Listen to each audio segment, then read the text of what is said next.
So Dr. Ofori is going to give us a presentation about his research around performance football in crisis, corporate governance in Ghana.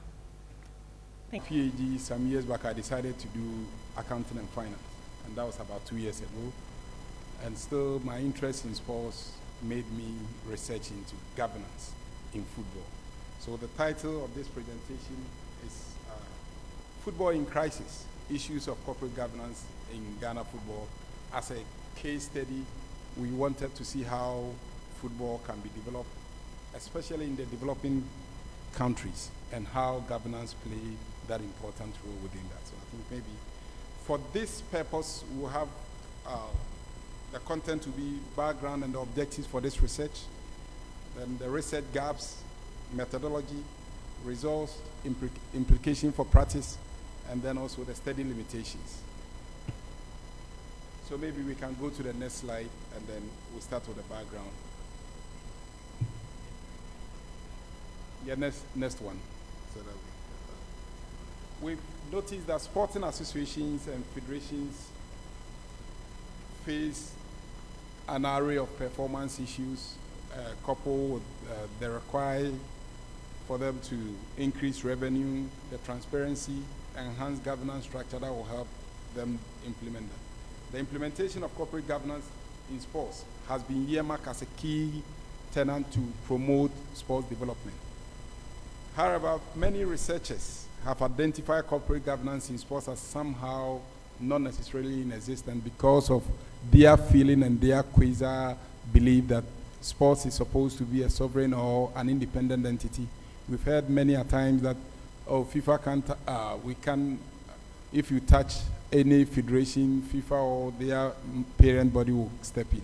Until FIFA themselves came under attack by FBI, that we all know the resultant issues that came up. The failure to have effective governance control and to monitor sports have also bedeviled sports. And as the research have shown, we've seen that the structure of the football governing authorities, as we saw in the case of CAF, with the case of Ahmad, and then also Ghana football during the number 12 expose, and then FIFA itself during Step Blatter. Clearly, all these inform the need for governance, and then also that level of transparency within them. We used this study to examine the Ghana football structure then, and power was more or less situated in an individual, whereby they choose within the context of few meetings, they can decide that the status have been changed, and it's more like these people, you don't necessarily need to be this to have this. And those ones were considered to have caused some of the issues and the challenges that we saw. There is also still underrepresentation of quality research related to football governance in our part of the world.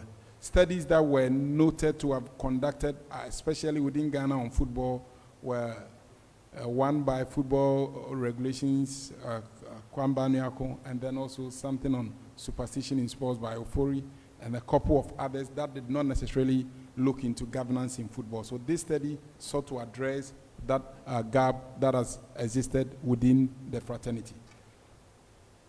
Another key aspect within the governance of sport that we also noticed was the underrepresentation of minority groups. And here we're talking about people living with all forms of disability. We have an amputee sports team, but you look at the executive council of any of the sporting federations, there isn't anybody with any form of disability represented. Not to talk about women inclusion within the governance of football and other sporting entities. Women were seen to also be underrepresented. Whereas when you look through the literature, in corporate world, boards that have got a lot of women on their boards, institutions that have got massive women representations are deemed to be efficient, prudent with their resources, and transparency and compliance are high. And this is something that we'll be advocating that we need to do that. So the study sought to explore the deficiencies in the governance structure, especially using football as a case in Ghana, and then also to propose a formidable governance structure that will seek to remedy some of these challenges that the existing structure poses. I've already spoken about the gaps in the research. So in Ghana, the perspective of football, well, faith-based coping mechanism, Ofori 2019, and then also the financial regulations by 2013. So not much had actually been done with regards to this. This study proposed a new governance structure. I think, go on to the next one I've made mention about. So the methodology, how did we sort to do this? The design for this study was qualitative, basically because it was more an exploratory into a turf that is not much research, and we wanted to create the base for which future studies can build on. So we used the qualitative approach. The data collection, we used semi-structured qualitative interviews. And then we subjected the data to interpretative phenomenological analysis, IPA, as it's normally called. And the reason why we chose to use interpretative phenomenological analysis is basically because we wanted to touch into the subjective, unique perspective of the sample that we've purposefully sampled because of the extensive work in football. Most of the people interviewed for the study were either part of the previous ESCO or were chief executives of football clubs here. So we realized that they had the knowledge base and the experience, and the richness of the data was also critical for the research that we wanted to do. So that actually explains why we focus on them to collect the data. They were 10 in number, and the criteria was their willingness to participate, the ability to participate in the research, the high experience level for the case under observation, and then also the evidence of diversity. So women who were involved in football were also interviewed as part of it. The results of the study. It is interesting to note that the study revealed the following: compliance, human capital, corporate governance, principles, structural deficiencies, cohesive isoformism, stakeholder representation and diversity and equality as a key factors that can either hinder or foster the growth of sporting institutions. So I want to explain these issues one after the other. We realized that football were not necessarily in compliance with some of their own regulations and some of their own ethos or standards, and that explains what happened. Referees and officialdom were not supposed to involve in match fixing or bribery like the number 12 uncovered. So is it that when we were even looking at CAF's own principles and that of FIFA, all the activities that culminated in all these institutions coming down were more or less, they have somehow a quasi or similar regulations regulating those aspects. But unfortunately, conformance or compliance to these rules and regulations were thrown to the dogs. You look at the human capital. The human capital base is more or less what every institution is required to be able to develop. And you look at the competency base and the skill level accessible to them, basically they will tell you they don't have the resources to employ that. And like a colleague will say, if you pay peanuts, you get monkeys to work for you. So their inability to attract the quality personnel into their realm to ensure that the proper governance or lawyers or let's say marketers who will scrutinize and say, no, this cannot be done or this cannot be done, were not adhered to. The principles of corporate governance were not also involved in terms of representation, board minutes, and then criteria for inclusion, fit for purpose test, and others were also not adhered to. There are also issues that comprise high level of ineffective structure. We talk about the ethical leadership and then also the disconnect with the stakeholders. Excuse me. The disconnect with the stakeholders clearly talks about, yes, Premier League clubs, Division 1 clubs, and then the RFAs were supposed to send members to either Congress or the Executive Committee.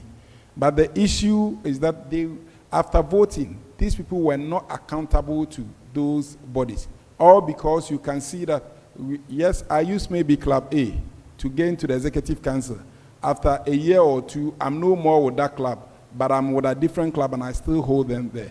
But what this study found out to be that because there is nothing like accountability, whereby the Premier League clubs as a block could have said, well, anybody going to the executive body on our ticket will be accountable to us. You need to engage us for us to know your voting patterns on the policies that you've recommended or issues about voting that is going to happen at Congress, so that we know that you are carrying our perspective. You will not be more or less an island representing your interests and not that of a collective bloc as, let's say, the Women's Football League.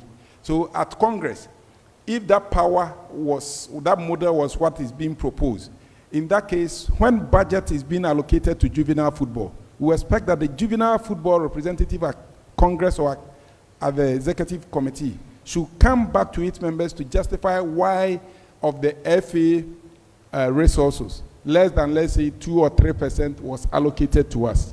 But the issue was more of voting. Once they get their power, there wasn't that proper accountability, reporting back to the same stakeholders who voted for us to get to the forum. The board structure was also somehow questionable. And I think I did mention earlier on. You look at other institutions and how the structure is. You need to you look at even the rural banks currently, what Bank of Ghana is doing after the collapse of the financial system. Yes, it's not only shareholders who has got a right to sit on. So all of us have somehow been approached to sit on boards of other institutions. And the basis for our inclusion is that independentness to bring some form of forthrightness that we know that if I sit on this board and they are doing certain things that are not right, I want to protect my image. It's either I resign from the board or so.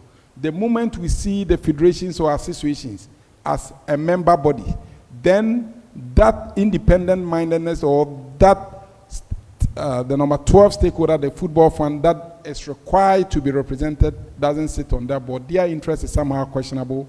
And then also that of sponsors who you want to attract them to invest in don't have that representative. So they also feel a bit disconnected and think, oh no, this is more or less an association for, let's say, barbers. Why am I interested as a corporate entity to sponsor the activity? Because they see themselves as independent and on their own. So it's something that we're proposing that they could also adapt. So you look at the structure of the English FA. It's required that 2 independent members from the anywhere is allowed in there, and it's not necessarily just the Premier League that even control most of the resources are the ones who determine who sit on their board. And then also there isn't that conflict of interest, whereby directly people who are running clubs day to day are the ones sitting on the FA board making that decision. Once the bloc is the one nominating people to go and sit on there, those people are somehow detached from it. So you hear issues about conflict of interest, referees or match, all forms of disciplinary issues that they still think that the laws were not properly applied to. Because the people who sit on and make those decisions are more or less direct beneficiary of it. So that explains why there is that disconnect and that blatant abuse of interest, conflict of interest that happens within most of our African federations, whereby direct club owners, direct club CEOs are involved in taking the decision at the national level for the same group of people. And these are issues that there is the need for us to open up for further discussions to see how best it can be. Not even, if you check even the FIFA structure, the FIFA president or the FIFA general secretary that is not a representative of any country's FA or any club. And that is a way that they use in challenges for some of these. We also realized that there were some internal lapses. We look at the FA organogram, and you will not see any unit called maybe internal audit or internal compliance, risks and compliance, that flags some of the decisions that the FA is even taking, or the federation or the association is taking.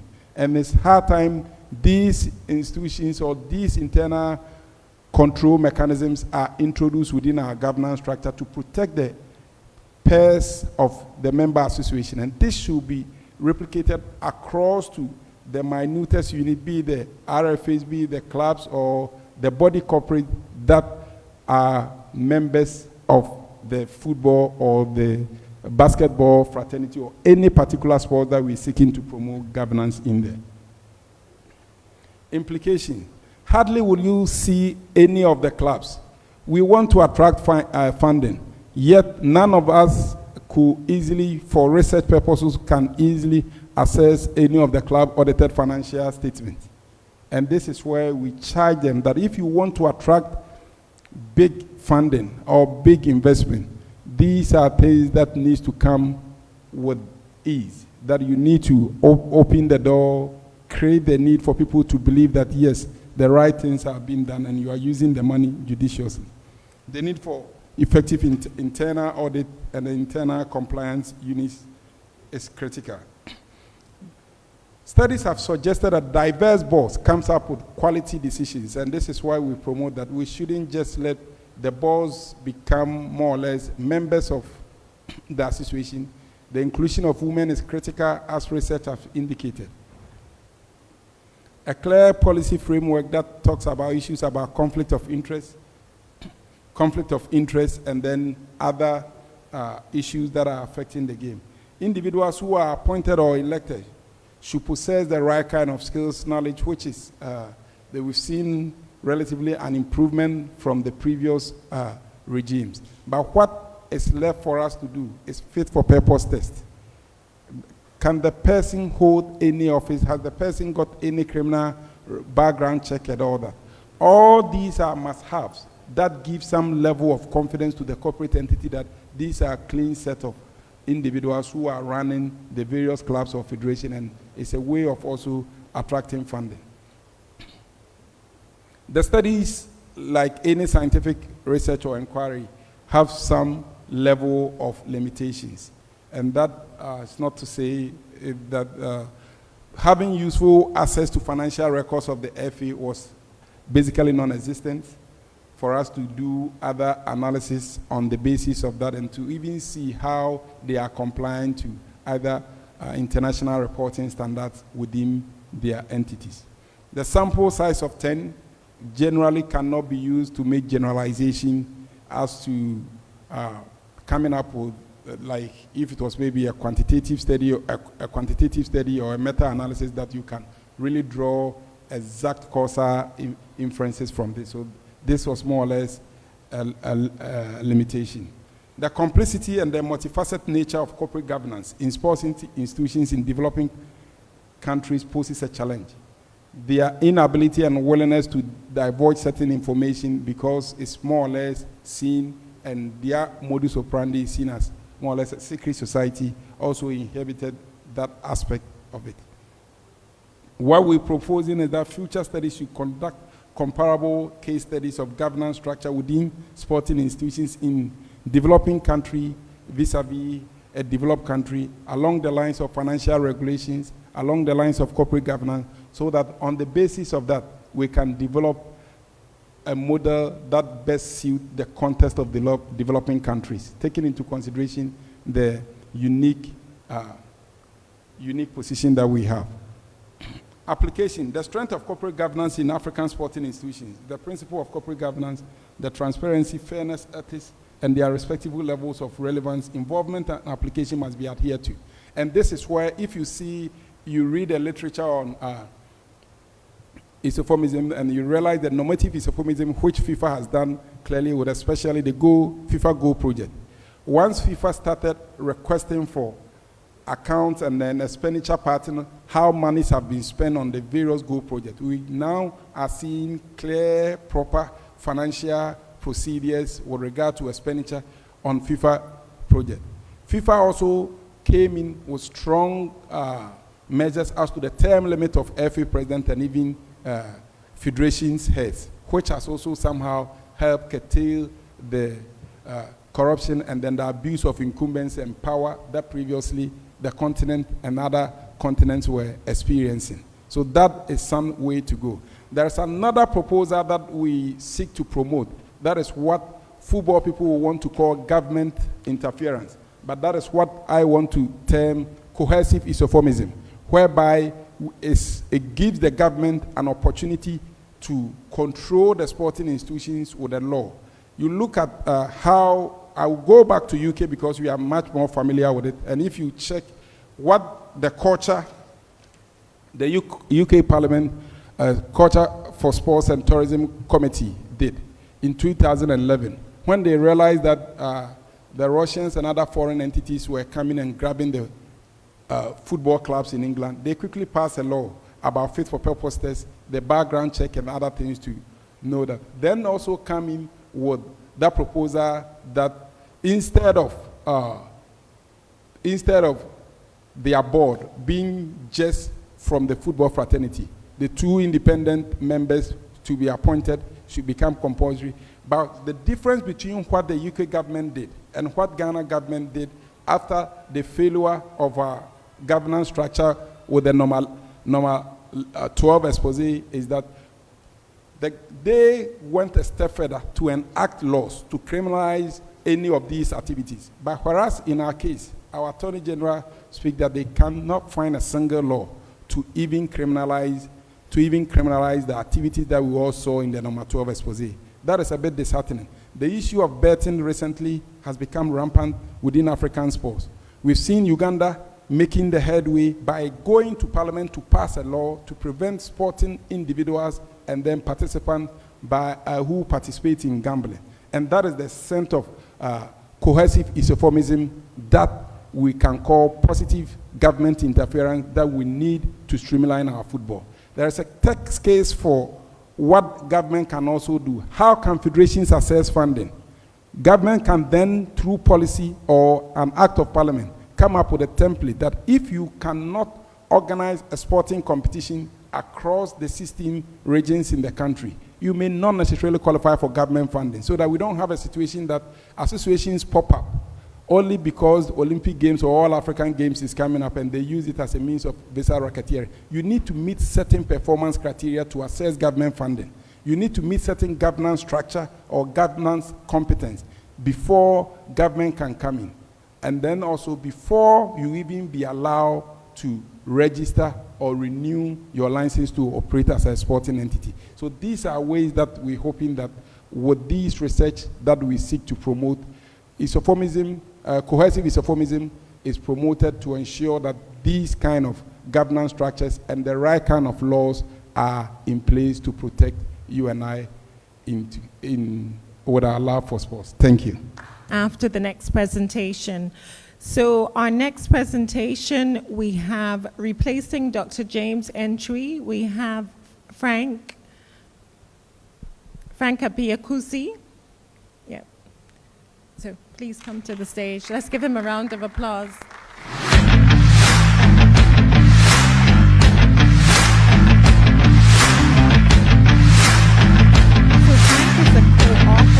Paper with Dr. James Antwi, who unfortunately could not join us today.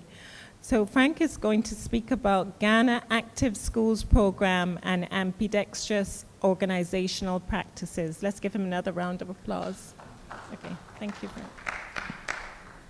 Thank you very much. Good afternoon. I'm presenting on behalf of our authors. This is an opinion paper that we published. We published with the Asian Journal of Education and Social Sciences, and we were 4. The lead author was here, but unfortunately he had to attend a meeting, and so I'm standing on their behalf to do that presentation. So it's important I acknowledge the authors, and that is Dr. James Antwi, myself as a second author, Dr. Sumaila Mohammed, and Wing Hom Sham. So as the moderator indicated, we submitted our presentation. All right, so that is it. So we are looking at Ghana Active Schools Program and ambidextrous organizational practices. So this is what I indicated earlier. These are the authors for the publication. It was published in the Asian Journal of Education and Social Sciences. That's the DO I highlighted, so you may want to read more about our opinion paper. All right, so what is this about? It started about 2 years ago during my PhD studies when we were looking at physical activity in the public basic schools. So we realized that physical activity component at the public basic schools had been eliminated. And we understood the impact and the effect of physical activity and also physical inactivity. So we came together, we discussed this, and then we decided to put this opinion paper. We looked at the literature that was available, and we realized that there were more of managerial issues, leadership issues, and so what would be an option or an alternative to be able to help the implementation of physical activity within the public basic school. So that was the motivation, and that gives us an introduction into the paper where our children are left within our basic schools not engaging in any physical activity. It goes a long way to affect talent identification and a deficit in our sports industry in Ghana. So there was a need to do a further study in this area to be able to make up for the gap that has been identified. So next, please. And so we sought to propose a framework which we called the Active Schools Framework, which would help in policy direction and implementation as far as physical activity in the public basic schools are concerned. So to be able to restore the decline in the physical activity among school children in Ghana, we were of the view that there was the need for a new approach. And so even though the Ghana Education Service, has done some stakeholder engagement to come up with some recommendations for physical activity in public basic schools, the implementation was difficult. And so it wasn't the case. It was not feasible in there. All right. All right, please, next slide. So we cast our mind back, the ambidextrous managerial practices. We cast our mind back in the days where we were in public schools, primary schools, where we used to have the high jump, the sawdust, the palm fronts, the palm trees. We cut them. We put a bar in there, and then we ran one after the other. We were happy. When our women played volleyball, when our men were playing basketball, football, Antwi, and what have you, we were happy. These were exciting moments in our public basic schools. So, can we cast our mind back, the ambidextrous approach, and see the good old practices that we had, and see the impact of physical activity in line with the WHO agenda of active societies for 2030? Can we adopt those practices going into the future to create a more healthy individuals, to create a more active society, and to promote well-being? And so this is where we coined the Sankofa slogan, hinged by the ambidextrous managerial practices, where we need to go back and bring the old practices that we had as far as physical activity was concerned. So what's the way forward? The way forward is that the Ministry of Education and Ghana Education Service, even though, yes, they have initiated recommendations for physical activity, there's the need for measures to create a more active schools program. And this is where our proposition comes in as an active schools program for public basic schools in Ghana. So we recommend a useful approach using the Sankofa slogan, which in our view represents the ambidextrous managerial practices. The good old thing that we used to have needs to be done. So how do we do this?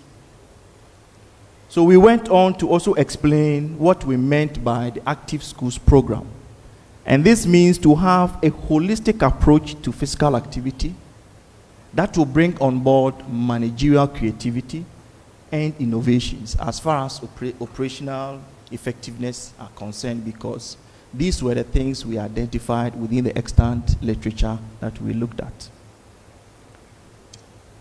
So to bring to the fore improvement with physical activity implementation, there was the need to have structures in place, stakeholder engagement, to have also sporting infrastructure. And these were similar to countries that have put up physical activity infrastructure to complement physical activities within their various jurisdictions.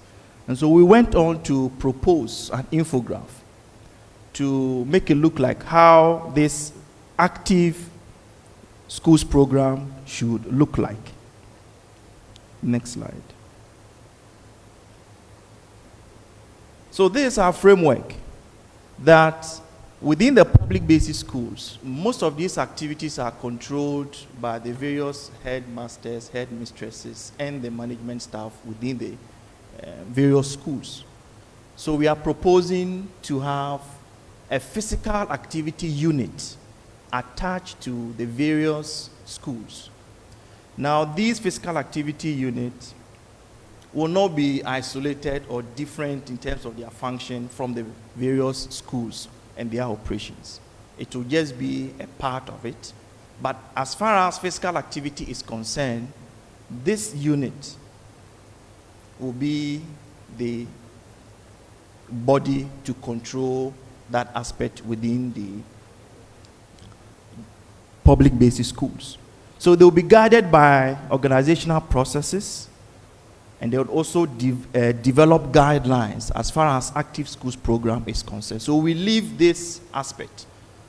How can we promote physical activity within the public basic schools? Let's leave this mandate to the physical activity unit, so that we take the burden from a headmaster, headmistress who is organizing a school, so that other units would have that capacity to be able to put up these policies together.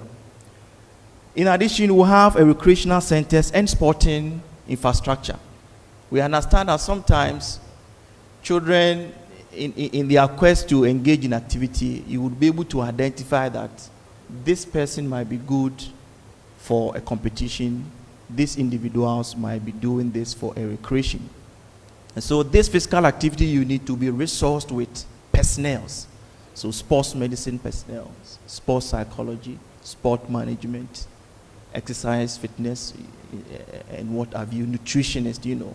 They are robust in there. So they will be able to help in the identification of all these talents. So they will be working in tandem with staff and also have stakeholder engagement with parents and what have you. With this, the essence of promoting physical activity will be enhanced. It will have a robust and holistic view, and we can really promote the essence of physical activity at the basic level.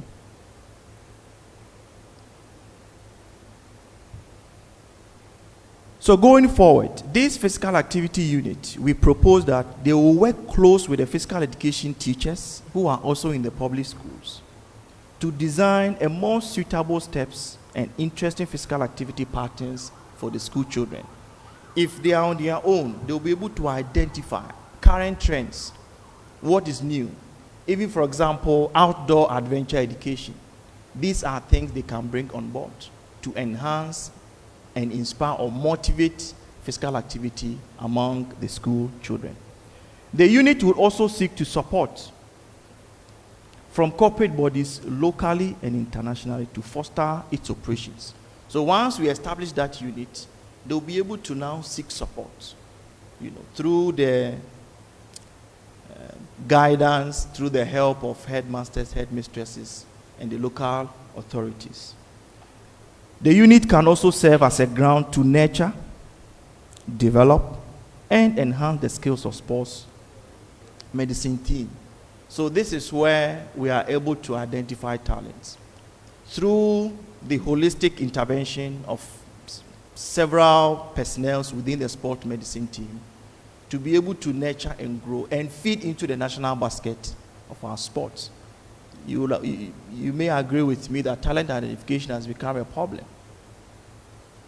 We are going outside the country and we are borrowing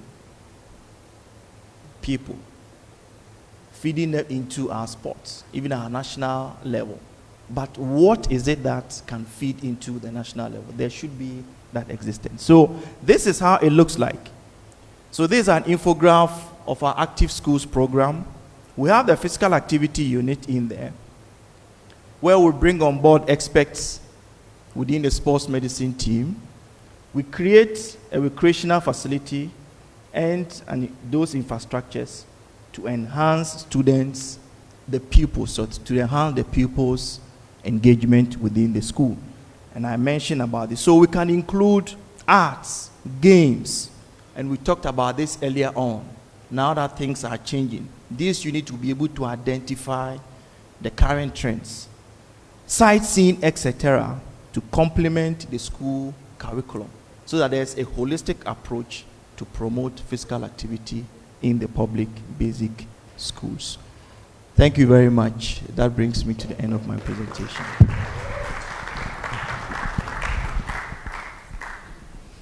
Okay, thank you, Frank, for that presentation.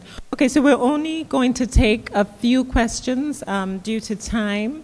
So I'll ask the first question and then we'll leave it open to the audience. So the first question is, as researchers, we find it very difficult to find funding, particularly in Africa. So I'm just curious about, were you able to get any funding? And if not, are there any plans to get any future funding? So this is for both of you. We'll start with Patrick.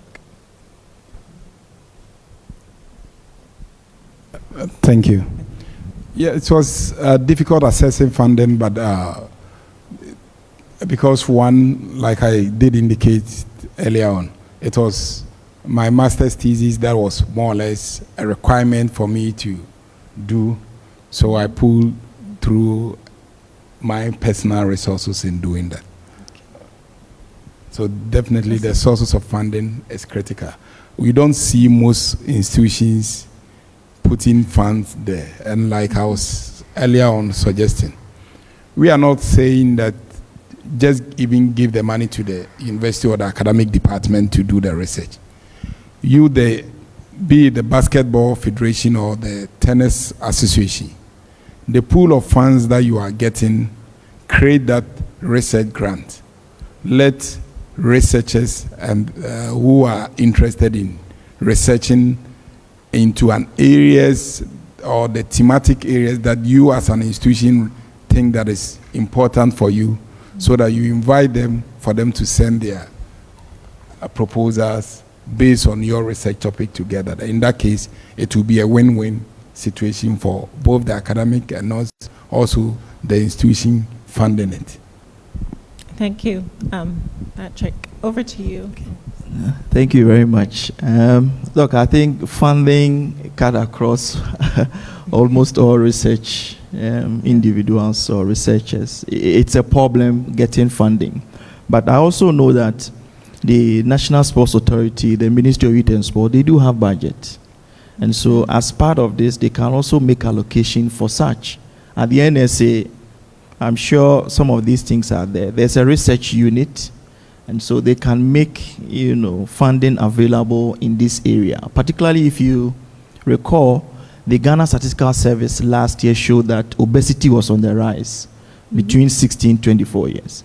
Now, if the mandate of the NSA is to promote physical activity, mass sport participation, then thinking should go into an intervention into that. So as a sports authority, what do? We need to now partner with academic institutions, let them go to the field, identify what is missing or what can be done to really mitigate some of these things. And so funding is a problem, but I think the government can do something about it as long as it affects citizens going forward. Thank you. Okay, these are some interesting points. And also you didn't mention the Ministry of Health as well, because obesity, my own research is on obesity and non-communicable diseases. And so the Ministry of Health as well could partner on that. I think one institution that I'm a bit surprised that they are not funding any research is the National Health Insurance. You check the NHIS in UK, the funding that currently the entire Labra Sports Science have been taken over by the NHIS. In Aberystwyth, funding was by NHIS was created for among the aged, especially those who were researching into falls, because they realized, like he's talking about obesity, we need to invest in the preventable aspect of it as well. And I think it's hard time that we team up. Another aspect that where some of us were even hoping there was going to be that collaboration between Noguchi, the proximity of Noguchi to the All African Games Center. I was thinking that after the All African Games, one of the major legacy programs was going to turn in Noguchi into a sports research center and then a center for even doping. Because currently, we, as a country, we don't have any center that we test for sports doping. And we missed such an opportunity to have turned Noguchi and some of the sports science laboratories within the Legon campus as a key research partners for this. Thank you. But is that opportunity really missed? We have Dr. Ofusu Asare. If he's not here now, he'll be here tomorrow to speak about the legacy of the All-African Games. And also, perhaps he might touch on the new sports university that Bortiman Stadium is going to become. So, okay. So these are some interesting points, and we hope that these will be taken back to the policymakers. So are there any questions from the audience? Because we only have room for 2 questions. Okay, one question here. Are you going to? Oh, okay. Thanks.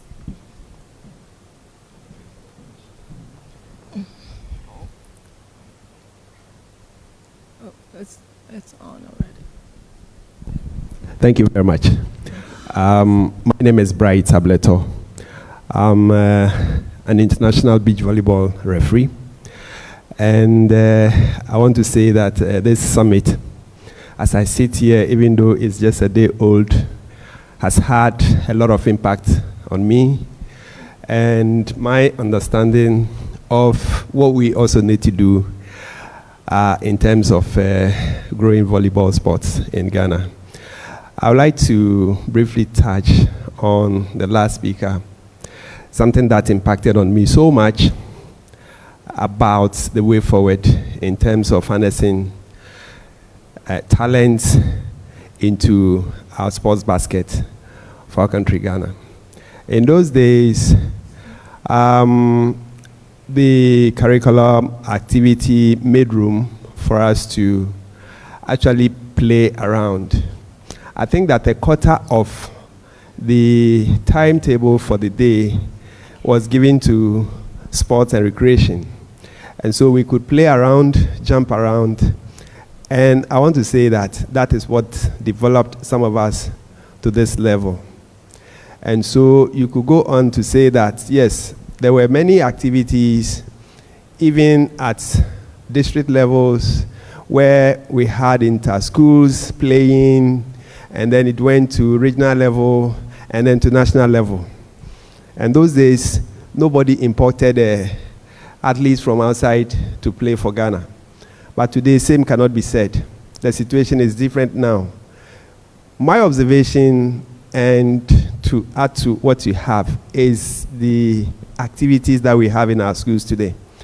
The syllabus is so much packed with classroom activity, and that is actually the problem. Little time is given to sports. So you could only have our kids playing some sort of game during break time, and that is only about 15 to 20 minutes or so, and they are back to the classroom. And so I don't know what you can do about this. I'm so much impressed about your work. And if you can look at this area, probably we need to go back to the drawing board and make sure that something is done about this. Otherwise, we'll continue to import. The talent we have today would one day be gone.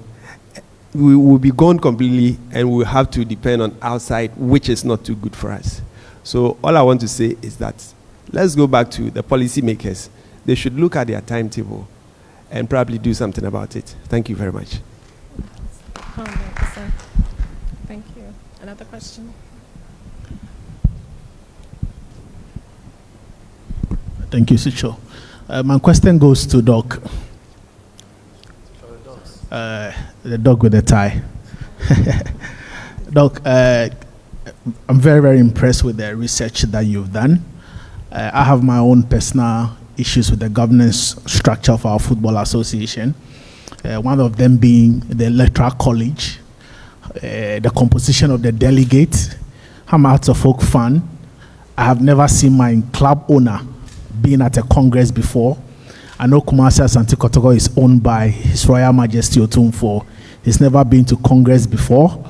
And I look at the people that represent them, and sometimes I question, the sort of decisions they take at Congress. I don't know if your research took you to actual owners of those that own the football club. My question is, of the research that you've done, if you had one thing to change about the governance structure of our football association, what would that be? Thank you very much. I think we'll look at one thing that I would say is that we need a broader legislation in terms of how clubs, and I mean clubs not necessarily with regards to only football clubs, sporting clubs, volley, basketball also. We need that bill that define what should goes into the various governance structure. And by that, we would not be licensed to operate. Because irrespective of whether the FA being registered as a non-governmental entity or not, a company limited by guarantee or whatever, you still will need to go to the Register General. But like I was saying about cohesive isoformism, you can create a law that any federation or sporting association need to follow this template. And then within those acts, give categories of how their electoral college should look like, the personnel to be represented, whether it's supposed to, their highest decision body is supposed to be by the shareholders, and the shareholders representative being either maybe the chief executive or the board chair. With this, you are able to kill all the other issues that we having. And on that basis, once you are able to do it in that way, you have an act of parliament that's streamlined, that pushes the various federations to comply.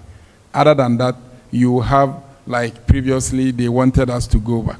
There is not a single effective board that has more than 12 people on their board.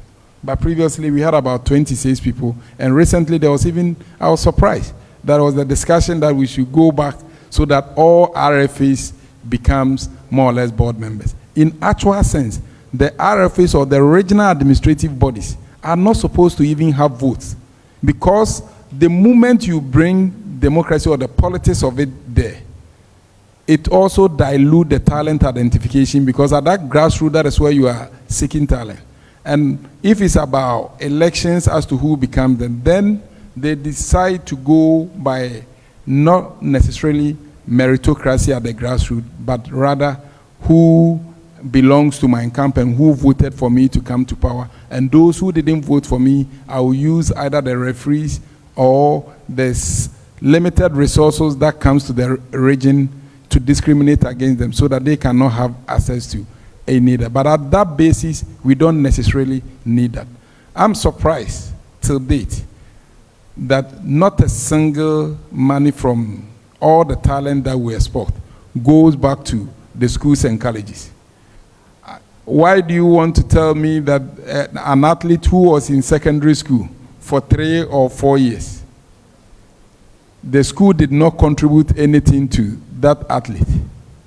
So you transfer the player and you expect FIFA, the club, benefit because per the FIFA regulations, training and development, training and compensation, for all the clubs that the athlete has participated before the age 23 get something. Now all clubs are going to benefit, that Fatau has played are going to benefit from this signing. But what we forgot is that maybe Fatau was in Tamale Secondary School. So you mean to say the holistic development of Fatau, Tamale Secondary School, or the secondary school that he attended didn't contribute anything. And the reason why PE masters and the sports masters are not getting funding to do scouting is basically because they are not duly compensated or remunerated to go out there to do those talent identification and hunting. And until we look at that broader framework, it will be difficult for parents to even look at that. Thank you. Thank you. Okay. Just to add something small to what Doc has said, I am also of the view that there's the need to develop a governance code. A governance code for our sports, or if we like, for our football. Our sports in general.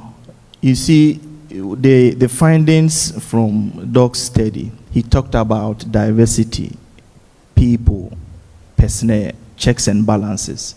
Now, there's a document that we call UK Code for Sport Governance. It is with UK Sport and Sport England.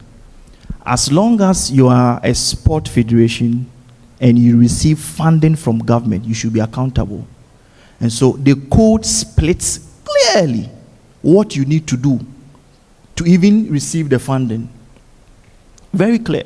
So if you don't follow it, you don't get any funding. Then you need to let your stakeholders know how you are spending that money. So through such research, we develop a code, a robust one, so that if you are a federation and you are coming, if you are going for whatever competition it is, just follow it. It's just like that, you know, and then we'll be able to define some of these things. Congress, who should attend, who should not attend, at board meeting, who should be there, who should not be there, what are the qualifications do we need to form a certain management of a certain club and all that. Then we'll be able to make some progress. Thank you very much.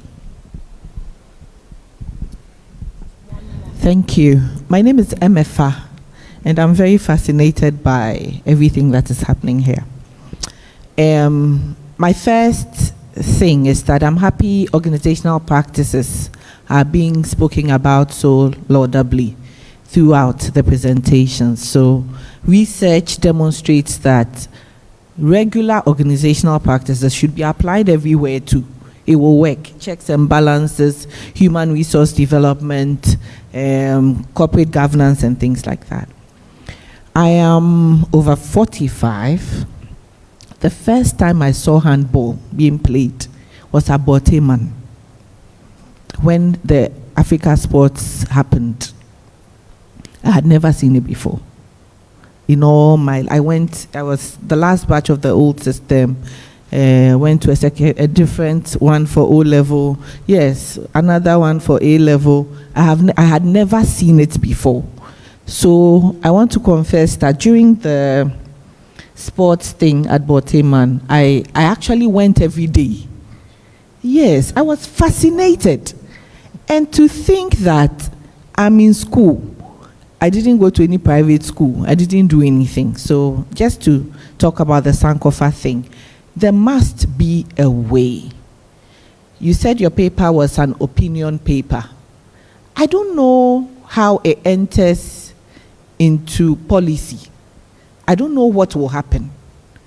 So this, I consider this year my sports year. Like I've been totally immersed because during the Africa Games, I also realized that there are various federations and everybody does what they like.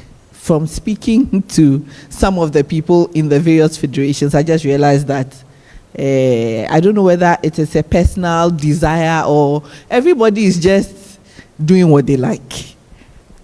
I cannot believe, I am new to the whole sports thing, but I cannot believe that we don't know what to do. I don't know. So I don't know, AfroSport Summit, we are here. It is such an eye-opener, as he was saying. So how will it get acted on? What will happen? My last comment. I am into education too. When I look at sports, I wonder, like jumping ropes, we spoke about sports infrastructure. I live in Community 20 in Lashibi, and I've gone around scouting. So where in the community can we play volleyball?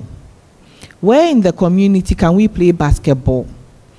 Can we collaborate? If Corpus Christi has a track field, can the other schools use it? Is it only through policy, or we should consider using the local authority? I don't know. I'm here to be advised, because this is my year of sports. It must work. And there are so many job opportunities that if we did it well, we could get. Why are people sitting at home not getting anything to do when there are so many it should work? Thank you. Thank you for your comments, Emefa. Did any of you want to respond? We'll have to wrap after this one. Thank you very much for your concern. It's a concern, it's also a question. What can be done? I think when you look at the Sports Act 934, now the Sports Act gives so much mandate to the National Sports Authority as far as mass sport participation is concerned. And so as to how indigent citizens are ingrained into sport, in my view, it rests more on the National Sports Authority, because they are the implementation agency of the ministry and parliament. And so in a community like you cited, there's a pitch there, there's a basketball pitch, and it's for a church that is private. So how does the community also come in? I think the National Sports Authority, they have regional offices. They should be able to bring on this partnership together, so that as part of their mandate with mass sport participation, they're able to fulfill that. Because if the communities are active, they become productive, they are healthy, it fits into the economy, we grow as a nation. And so this will be my response, that the National Sports Authority is saddled with this responsibility, but we are not seeing it. This is their job, according to the Sports Act 934. Thank you very much. All right, thank you very much. And I would say a big thank you to the panel as well. Dr. Lyn, you've got final words to say, and to usher your gentlemen. Yeah, thank you. Okay, so we'll take final words from Dr. Ofori. Well, I will go back to what Our Lady said. I think we all have a collective responsibility. And I think it's about time the likes of Shisho and the rest who sit on radio need to promote that. We shouldn't be allowing the federation chiefs to come to us and say that, oh, the Ministry of Youth and Sports have not been able to sponsor us. We are going to Olympic Games and we are not getting members. We should rather find out what has been your governance structure, what has been your participation rate. Give us the data of outreach programs that you've done, the number of public schools and private schools that you are promoting the particular discipline that you represent. I think if we are all going to hold them accountable and preach governance, I think is the way to go. Thank you. All right. So then, thank you very much, gentlemen. Thank you so much for the research. And we've spoken about it. When we research, when we ask the questions backed with science and data, these are some of the thought-provoking thoughts or questions that are going to be coming up that we will need answers to. And our passionate lady there says, it has to work, it must work. But one question that one gentleman was whispering to me is, how did they get access to all these papers all these works that you do on research? Because it can inform decision, it can also inform discussion. So quickly, how did they get access to them? Right, the paper I shared has a DOI. And so once you get the DOI, you can easily get the paper, or you can just search my name, Dr. Antwi, or say ambidextrous organizational practices online. You would easily get them to read the paper. Doc, how do you access your papers? it's a challenge, and I'll get it published immediately once there is demand for it. But I think I've given AfroSport Summit the slide. Do we have to go ahead to share to as many as wanted? As they can share. All right, so then we'll pass it on to your emails that you used to register for the summit. Thank you very much. Thank you so much. Please give it up for them.